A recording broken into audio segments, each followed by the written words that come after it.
¿Qué tal, acampanautas? El día de hoy platicamos con el maestro Abel Reynoso, quien en su propio canal, Con Perón en el Exilio, aborda temas de interés humano, particularmente desde la óptica del continentalismo. Y sin embargo, no habla mucho de sí mismo, en especial en su faceta como artista. Así que yo le he hecho una invitación al maestro don Abel Reynoso para que quizá abordemos el tema del paisaje desde su propia vivencia y creatividad. Él ha sido pintor, poeta, en fin, pero es una fase de él mismo que da poco a conocer. Así que en Acampa, Academia Mexicana de Paisaje, maestro, siéntase por favor a sus anchas para platicarnos de lo que usted considere pertinente. Muy bien, Roberto, muchas gracias por tu invitación. Saludo a todo tu público, que les mando un abrazo profundo.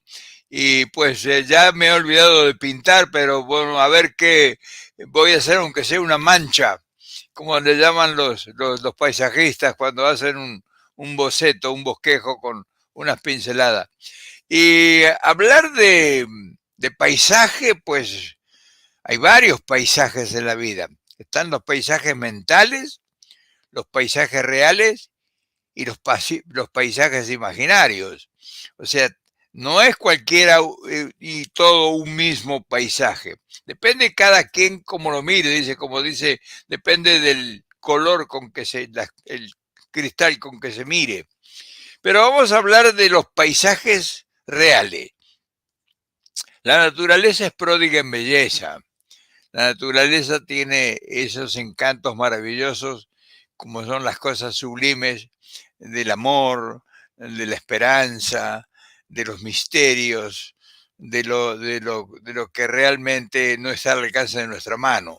Entonces, esos también son paisajes. Yo quisiera hablar del colorido de nuestra realidad.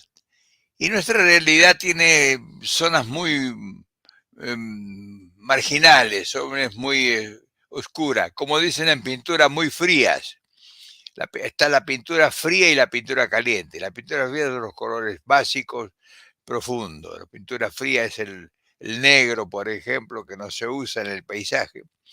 Y se usa el marrón oscuro, o sea, el café oscuro, el siena. No se usa el negro generalmente no se usa en un buen pintor. Un buen pintor no usa nunca el color negro.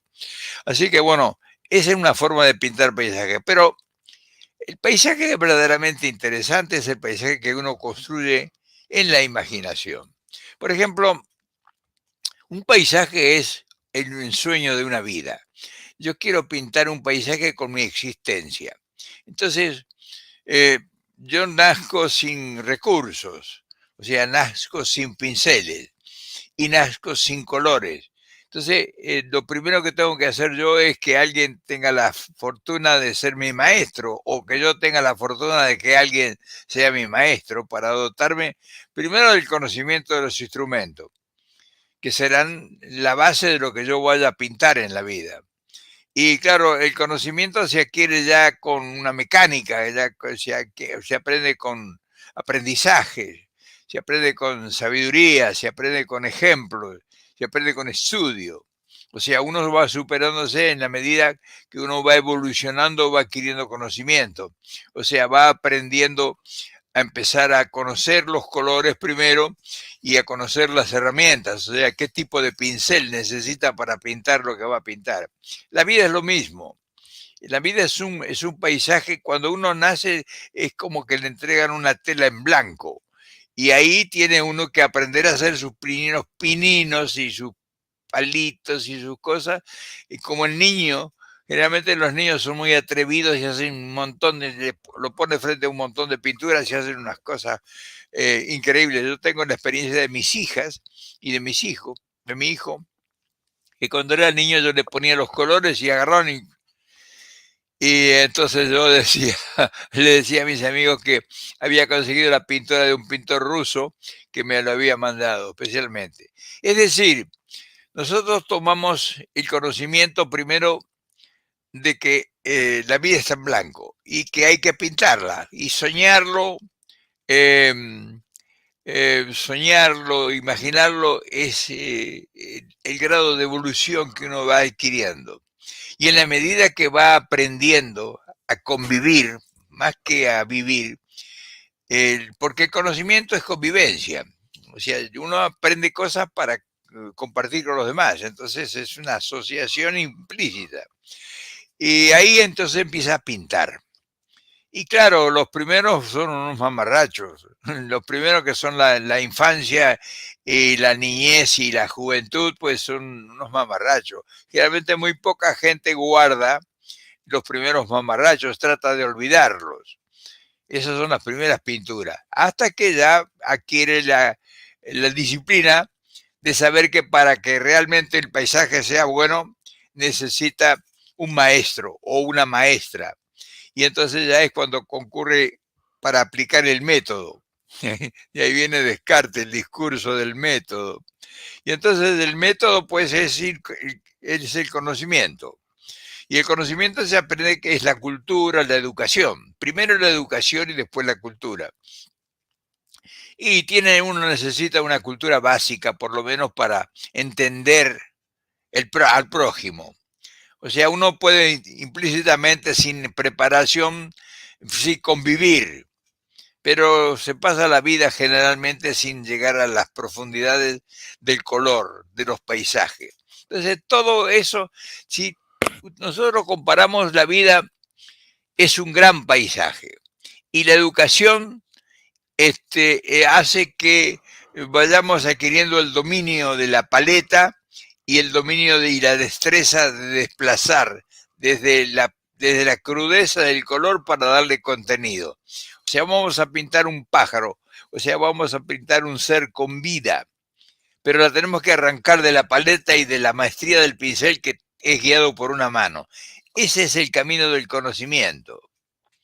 El camino del conocimiento, cuando uno ya pinta una figura, ya es porque es como cuando uno tiene una conversación, una plática con algún otro semejante.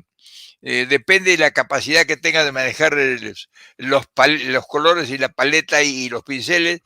Eso es la verba, el desarrollo de su locución.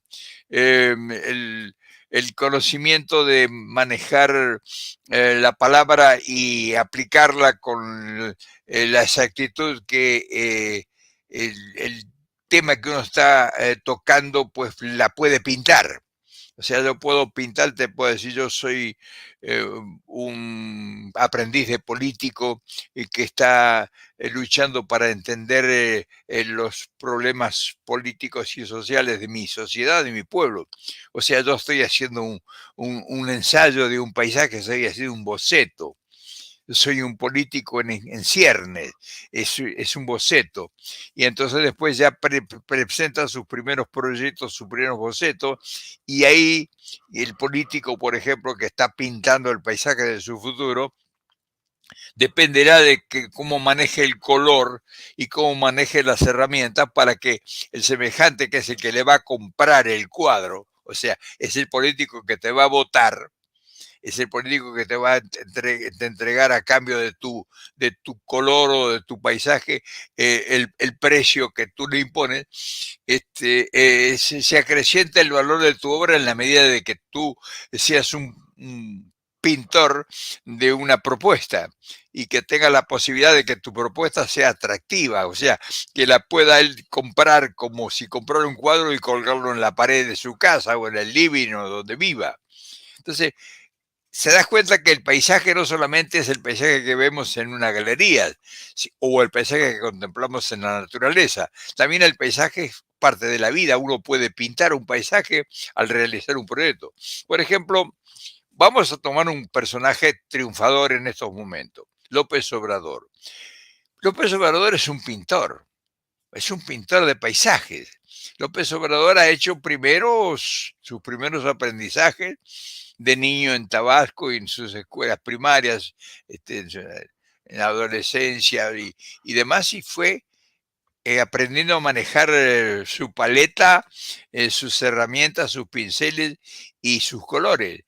y habrá empezado a hacer cuadros de actuación, de actividad, que eran sus primeros paisajes en su provincia, en su estado, en su mundo, en sus pueblos.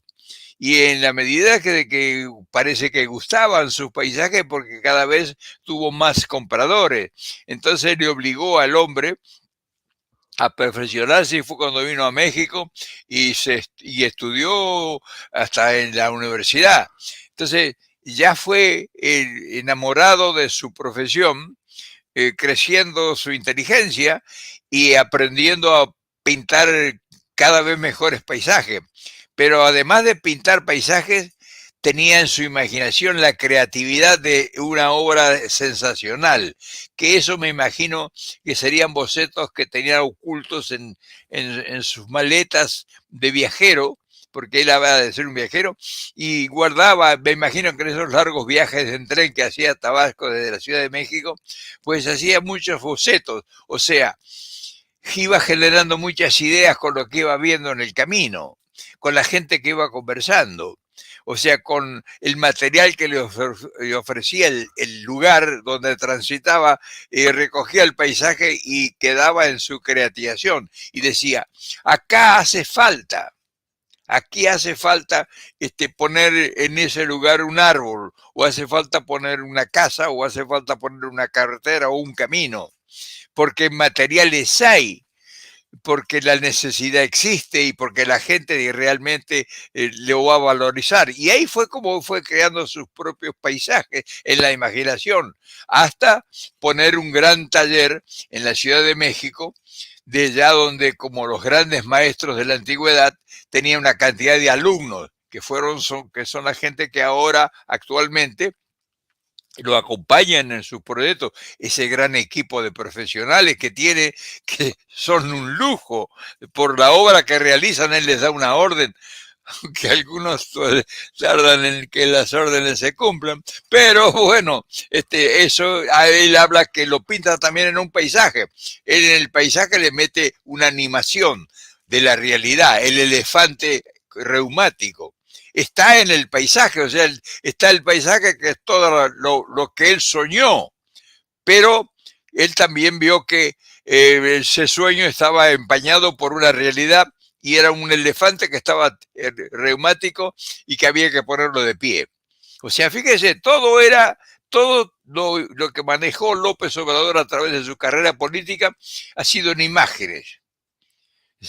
Te pinta el paisaje de lo ideal, pero te pinta que en ese paisaje hay un camino obstruido y hay un elefante echado en el piso, reumático para colmo.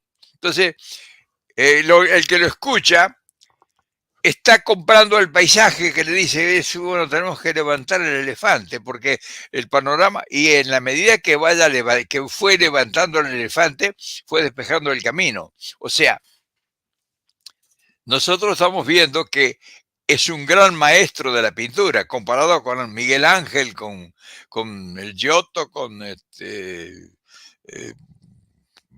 en fin, los grandes maestros de la antigüedad, Leonardo da Vinci, Donatello, en fin, los grandes, que me imagino que como López Obrador habrán pergeñado la idea del paisaje. En fin, perdóname, Roberto, que me extendí demasiado. A ver. Tengo problemas con el teclado de esta máquina, por eso no podía entrar. Estaba escribiendo esta última frase de usted que me parece muy interesante sobre la idea del paisaje. Y bueno, justamente, don Abel, a usted como viajero, como partícipe e interesado en las cuestiones sociales de su propio país y ahora su interés en México, y como una persona que vive en Oregón actualmente, ¿cuál es su noción de paisaje? Primero, desde la cultura, desde esa educación que usted desarrolló como autodidacta, y después, pues en el contexto ambiental donde ahora vive. Bueno, para mí la pintura fue un instrumento para vivir, para vivir. Bueno, lo mío, yo no ingresé en la política. Yo fui un prostestatario, sí, protestatario, que fue con un mensaje de su pueblo, inconscientemente, con la voluntad más que con la inteligencia, en un imposible, a ver al líder político que estaba en el exilio. Y yo le llevé al líder político del exilio el paisaje de la tristeza de una revolución que había entrado a sangre y fuego bombardeando la ciudad de Buenos Aires.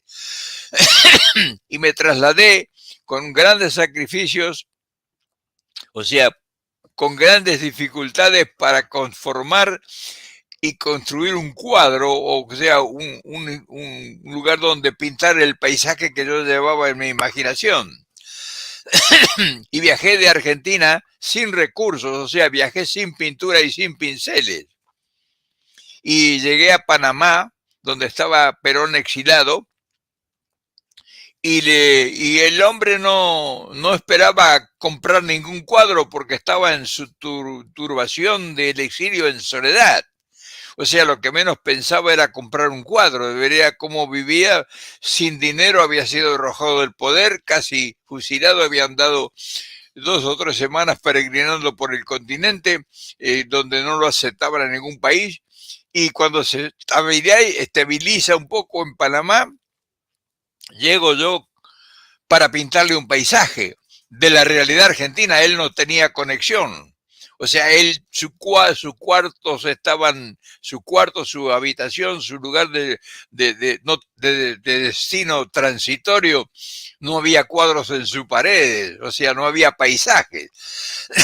Entonces yo le llevo y le bosquejo con elementos muy precarios, muy sin realmente ningún profesionalismo, porque yo no era un pintor, yo era un voluntarioso que llevaba y quería pintarle el paisaje de una realidad de un pueblo que estaba sufriendo el avasallamiento de una dictadura feroz, de muerte,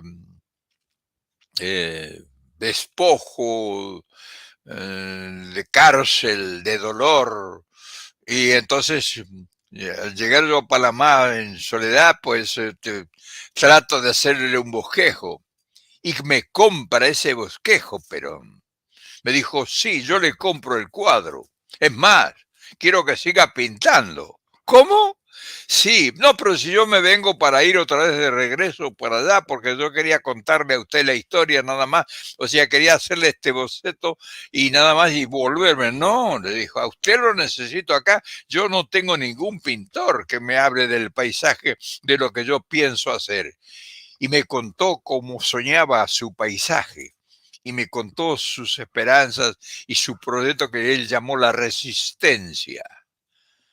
Y entonces, pues yo sin herramienta, pues me fui a un lugar, dice, vaya hacia allá, porque yo allá lo necesito que usted me pinte, o sea, que usted me transmita el paisaje que yo quiero pintar a la gente que necesita paisajes en la Argentina.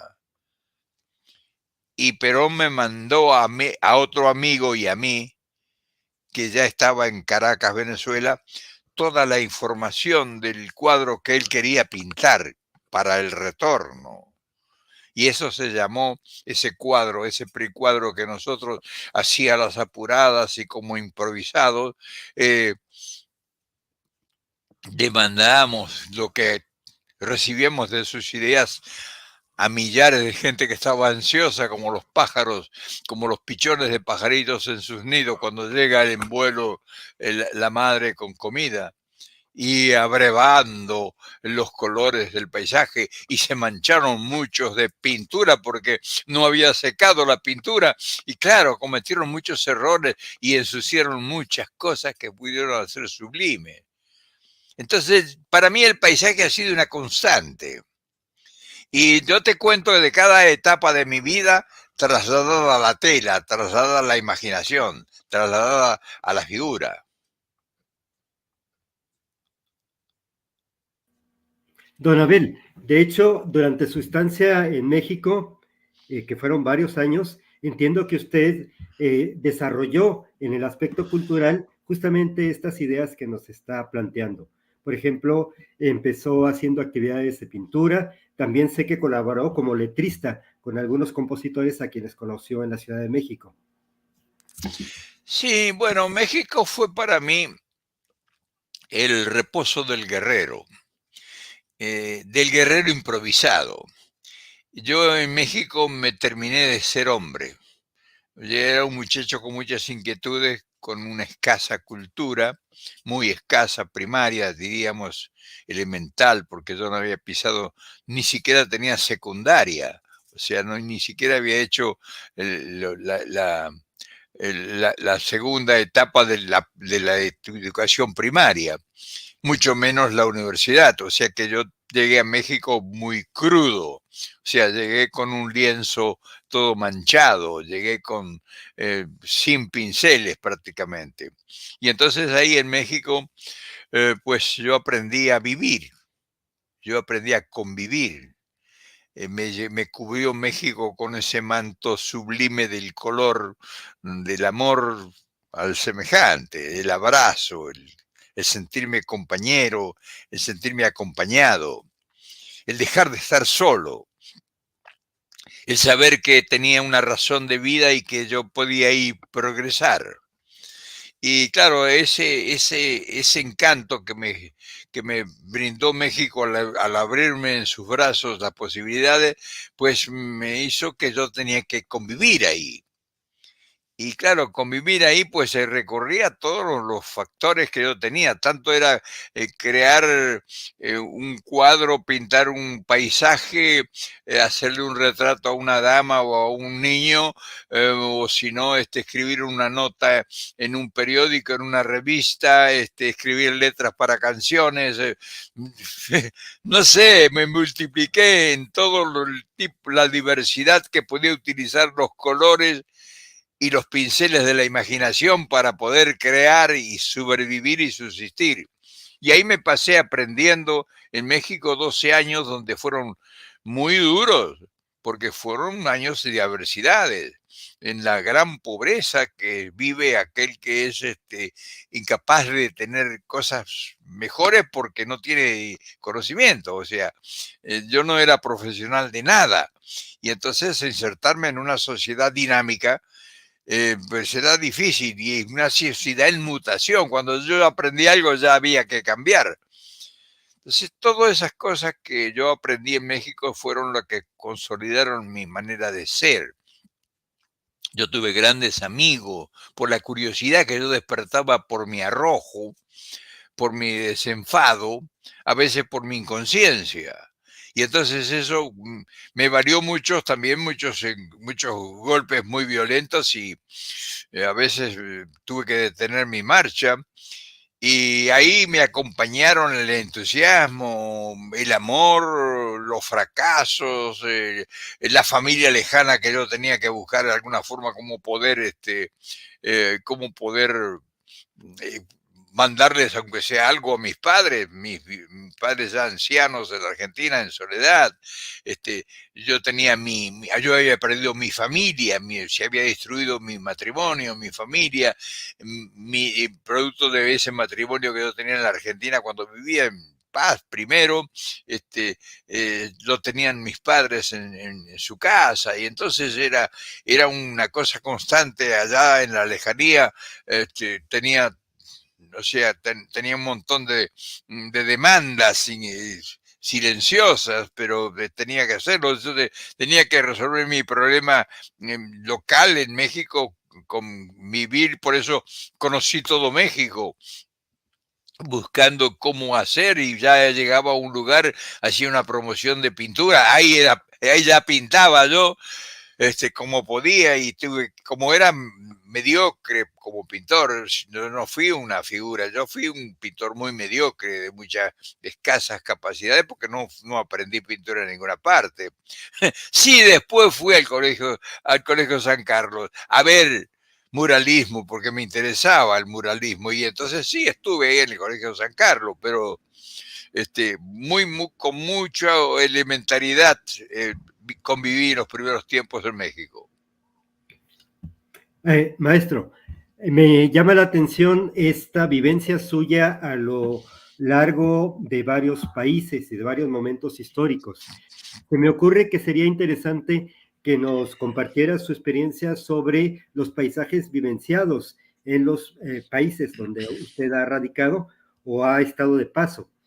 En un contexto ambiental, en un contexto geopolítico como el que tenemos ahora, sin duda a lo largo de su vida ha notado algunos cambios, ¿no? Para bien o para mal, en estos paisajes donde usted ha podido habitar en un momento determinado. ¿Qué nos puede decir, por ejemplo, de los paisajes de México, de su país natal, Argentina, y del país donde vive ahora? Bueno, los paisajes son todos distintos. Incluso si yo me muevo de acá de donde estoy y me voy al living, ya tengo otro paisaje. Imagínense lo que es vivir en distintos países de emergencia. O sea, yo atravieso el continente de emergencia porque llego a la Argentina de retorno de mi primer exilio y pues no puedo convivir, no puedo insertarme porque estaba una dictadura todavía en vigencia, entonces se me hace prácticamente insoportable y a los 3 meses de haber regresado a Argentina yo tengo que salir otra vez al exilio y sin un centavo. Ni un solo centavo. Yo así que iba de ride, me lleva un camión hasta el lado, me lleva un camión de Buenos Aires a Mendoza, un camión que transportaba vino en toneles, vino desde Mendoza a Buenos Aires, a una bodega, y yo en un camión ese me voy a Mendoza y de ahí empiezo a caminar a Chile y atravieso durante 2 años el continente. Imagínense si habré visto paisajes, si habré visto situaciones sociales de todo índole, si habré visto propuestas y promesas, si habré escuchado mentiras y verdades, si habré visto gente pobre y gente rica. Yo era una curiosidad porque era un tipo extraño, raro, que hasta leía, hubo la necesidad de adivinar la suerte que hice en algún país, no sé cuál, sí, pero me acuerdo, porque era una forma de vivir dignamente. Y mi adivinada de la suerte era que yo tenía algún capacidad cultural y conocimiento de la parte humana, la parte humanística, y entonces acudían a mí a consultarme para ver cómo podía resolver su problema. Y eran problemas triviales, simples, porque yo estaba acostumbrado a esos problemas porque mis padres habían sido analfabetos, eran analfabetos, y yo veía cuando yo iba aprendiendo algún conocimiento que yo podía sugerirle cosas que a ellos les servían. Entonces para mí fue fácil hacer 2 meses o 3 meses de adivinar la suerte incluso. Y esto lo confieso por primera vez, no lo había confesado nunca. Pero sí que fue honestamente, porque siempre viví honestamente. O sea, busqué la forma de ganarme la vida haciendo cosas útiles. Y ese hecho a mí me posibilitó me abrió un campo. Yo podía ser el gran cuento de adivinar la suerte, de ser un consejero espiritual. Tenía conocimientos incluso de lo espiritual, así que podía hablar con propiedad del tema, pero no consideré útil, no consideré honesto, no consideré, o sea, hacer cosas útiles en la vida, pues no necesita llegar a algún extremo de hacer el ridículo o cosas que están prácticamente condicionadas por la cultura popular o por el acervo de las sociedades. Entonces yo buscaba siempre a ver en qué trabajaba, en qué podía hacer. Pero si hubiera querido yo vivir del cuento, pues como viven tantos muy bien, incluso son hasta famosos. Pero bueno, eso me llevó a mí 2 años a atravesar el continente, comer todas sus comidas, beber todas sus aguas, sentir todos los amores y todos los odios y todos los rencores y todo el lastre que significaba ser argentino, porque también eso era un problema. Habían atravesado argentinos, pues, que habían sido indeseables su recuerdo. Entonces, pues, caer ahí donde un tipo había hecho una barbaridad, pues, inconfesable, pues era muy difícil. Pero eso me llevó 2 años a atravesar el continente. Y yo nunca me imaginé que ese era un aprendizaje. O sea, ese era un boceto de un gran paisaje que yo indiscutiblemente en el futuro iba a tener propiedad para hablar del paisaje que era el continente. Y bueno, ahí estuve y llegué a México el 16 de junio, del 15 de septiembre de 1960. Me sorprendió, me deslumbró México. Me enamoré de México. Y pues después ya les puedo contar mis amores, que ya son otros paisajes.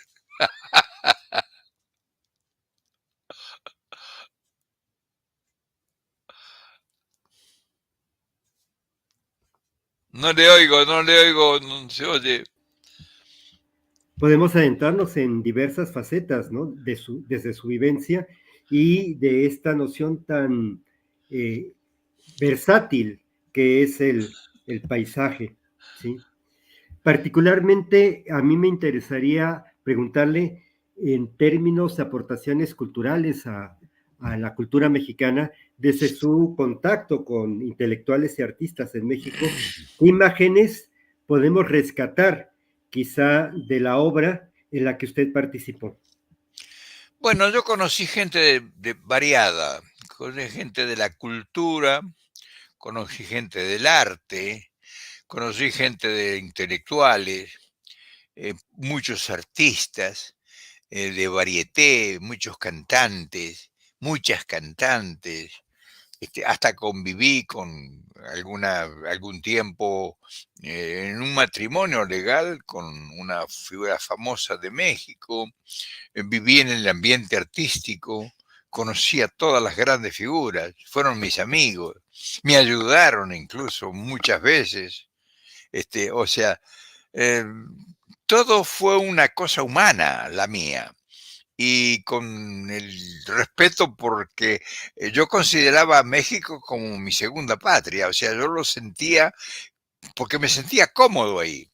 Y me sentía cómodo por el hecho de que no me sentía extraño. O sea, yo aprendí a comer sus comidas, a tomar sus licores. Nunca me extendí porque no soy un dependiente del licor, pero yo he disfrutado mucho sus valores y hoy yo el año pasado para mi cumpleaños, o sea, va a ser un año, me regalaron uno de los mejores tequilas, un compañero, Chava Ayala, un compañero de que vive en Los Ángeles, me regaló una botella de tequila y me dijo, ¿te puedo?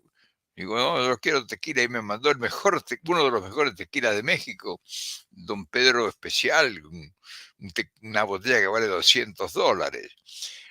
O sea que yo abrevé México desde los duraznos de este tamaño en el South. No sé si los conocen, allá por Cuauhtémoc, en Chihuahua, acá hay unos duraznos de este tamaño, las papayas, en fin, por todas partes, he comido sus comidas, de toda comida, todo. He disfruto todavía prácticamente, porque mi esposa, mi compañera de 53 años, mi gran amor, es mexicana. La madre de mis 3 hijas es mexicana. O sea, yo le debo a México la parte más hermosa de mi vida. Por eso yo amo a México, pero para mí México me desbordó. O sea, para mí México es el continente, porque tiene mucha similitud, la nobleza de su gente, todo el continente. Entonces, por eso yo sueño pintar el gran paisaje de que nos adeudamos, el continentalismo. Y en eso estamos trabajando. Estoy boceteando a mano alzada con un montón de gente, un grupo enorme. Estamos diseñando así a las apuradas porque el tiempo lo requiere y a mí la vida se me va. Mañana, dentro de una semana, cumplo 93 años y siento que el tiempo no me alcanza. Y tengo mucho apuro y mucha premura, pero tampoco me puedo atropellar sobre la realidad. tengo que respetar y cumplir sus tiempos. O sea, tengo que esperar que la pintura se seque para que no cambie de color. La pintura al secarse, la pintura cambia de color. O sea, se desvirtúa el paisaje. O alguien puede ver el paisaje distinto al que realmente yo quiero o quería pintar. Entonces, es muy difícil cuando se te va acabando el tiempo de descuento. Pero bueno, estamos entusiasmados. Valoro lo extraordinario de ese gran país que es mi segunda patria, como lo dije, donde me ha dado muchas cosas muy importantes y donde actualmente me está dando cosas de un valor extraordinario. O sea, las relaciones que yo he establecido en los últimos tiempos en México con gente importantísima, que la verdad que no sé si lo merezco, pero bueno, me han abierto las posibilidades y entonces estamos trabajando con ellos. Y espero que la providencia me conceda por la gracia de poder, por lo menos, si no terminar el cuadro, si no terminar el paisaje, por lo menos dejar un buen boceto, cosa de que alguien maestro, ya con más capacidades que yo, pueda terminar la obra. Sabe, maestro, acá donde trabajo en el Departamento de Ciencias Ambientales, un material didáctico de divulgación científica y ambiental frecuente es el de los libros para colorear. Entonces, un artista, un especialista científico abordan un tema y crean estos materiales divulgativos cuya mitad de la obra pues la debe hacer el receptor. Entonces me da la impresión de que algo así está realizando usted actualmente. Es decir, está haciendo el diseño, el programa maestro y pues dependerá de quién llegue a colorear esas imágenes, esos proyectos, el resultado final de la obra. Bueno, para despedirme, yo no tengo capacidades, para aconsejar. Sí puedo dar unas sugerencias. Yo creo que México en este momento es el país más importante del continente latinoamericano y que tiene en sus valores y en su cultura. Yo ayer o anteayer hice un video donde hablo que en México floreció la más grande cultura de la nación maya, lo más importante que edificó la antigüedad en el continente. Entonces México tiene por derecho propio valores extraordinarios que hoy los ha reverdecido con la presencia del nuevo gobierno de López Obrador y esperemos que van a continuar con Claudia Sheinbaum. Entonces, ¿cuál sería mi sugerencia? Que salga de sus fronteras, que conozcan. Por eso es la insistencia mía del continentalismo, para que México salga de sus fronteras y envíe su mensaje, porque están necesitando abrevar nuevas ideas en todo el continente. Y nuevas ideas aquí, estamos hablando de lo que está sucediendo en México, que rebasa con la realidad todo lo que está sucediendo y lamentablemente no se conoce como debiera conocerse en todo el continente.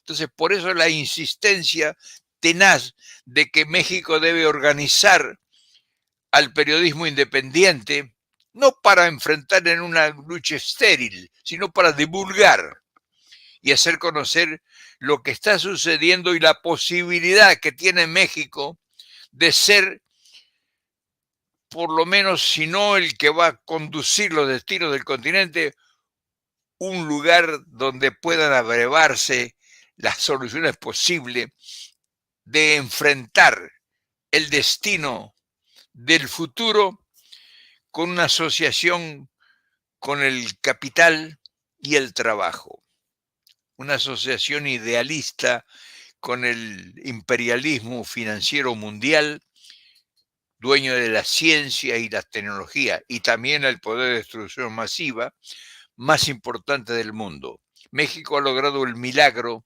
de hacerse socio de los Estados Unidos y ser el principal socio de Estados Unidos. Y eso, como lo ha llevado adelante Andrés Manuel López Obrador, es el mejor de los paisajes de obras maestras por encima de Rivera y de Orozco que se hayan pintado en México. Y entonces, eso es lo que uno humildemente les envía como mensaje a los mexicanos. Vamos a hacer entre todos, ustedes adelante, no crean que yo voy para decirles lo que tienen que hacer, para nada. A mí pónganme en el último lugar, no quiero que figurar en nada, háganlo ustedes. La idea es solamente la que va a quedar. Háganlo, háganse conocer en el continente, explíquenle a la gente cómo se hace para convivir con el monstruo, ser amigo, tener el lazo que tienen ustedes con Estados Unidos y producir los resultados y el milagro que se está dando en México. Entonces, convencer con las realidades es pintar el mejor de los paisajes. Y en eso estamos. Maestro Abel, ha sido un regocijo poder platicar con usted. Para cerrar, se me ocurre preguntarle, proponerle, sugerirle, si puede tomar como referencia y describirnos o plantearnos el paisaje más memorable que haya vivenciado. Bueno, el más memorable de todos son 2 abrazos que he tenido en mi vida inolvidables. Un abrazo que me dio el general Perón, de tantos abrazos que nos dimos, en el aeropuerto de Madrid, en el aeropuerto de Barajas, cuando me despidió que yo volvía al continente, que me abrazó con una intensidad y se quedó como 2 o 3 minutos apoyado en mi cara y dijo: hijo, lo mejor vamos a hacer juntos. Y con esa intensidad que no tiene descripción, o sea, no se puede pintar, va más allá de la figura física. Y el otro abrazo que me lo acaba de dar Andrés Manuel López Obrador en su mañanera. Abrazo de esos de oso. Lo más lindo que he tenido en la vida. Y eso pues hay que destacarlo y resaltarlo como único paisaje bien pintado. Vaya, y no es frecuente pensar en abrazos como paisajes.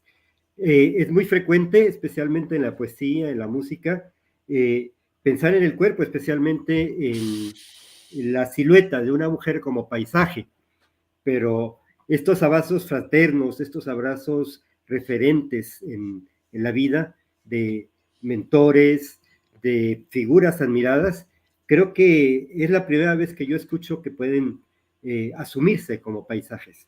Lo que a mí me queda de moraleja de todo esto es que esta idea de paisaje va más allá del aspecto formal, de unas líneas en una superficie en segunda, tercera, cuarta dimensión, sino mucho más allá de eso. Usted hablaba hoy en la mañana de los ideales, ¿verdad? Decía que tener un ideal no es algo que se puede adquirir en un curso de internet, y estos aspectos subjetivos, esos aspectos íntimos, espirituales o por lo menos intelectuales, éticos del ser humano, creo que es la última sonoridad, la última sensación que tenemos a nivel humano del paisaje. Sin más por mi parte, don Abel, dejo el escenario para usted, para que haga el cierre que a usted le plazca. Bueno, gracias por todo. Gracias por haberme cobijado en este espacio. Para usted, para ti, Roberto, y para todos tus seguidores, tus compañeros, tus amigos, les mando un gran abrazo con la paleta del ensueño. La paleta llena de colores del ensueño, de la ensoñación. Y me llenaron la vida. Así que un abrazo enorme a todos. Pues muchas gracias, don Abel. Yo también no quiero despedirme sin agradecer la presencia de nuestros amigos del canal, amigos y amigas del canal de Acampa, particularmente a Michelaga, que lealmente, con mucha frecuencia, siempre que ella puede, nos acompaña. del canal de Semihumilde Punto de Vista, Marco Bravo. Y aquí está llegando Chava Ayala, que dice, buenos días, un saludo para mi estimado amigo Abel Reynoso. Feliz día. Sin más, entonces, gracias a Chava, gracias a Michelle y a Marco, y a todos ustedes, amigos, estamos en comunicación a través de este canal de YouTube, Acampa, Academia Mexicana de Paisaje. A don Abel, un regocijo poder conversar con él y muy honrados en su presencia. Hasta la próxima.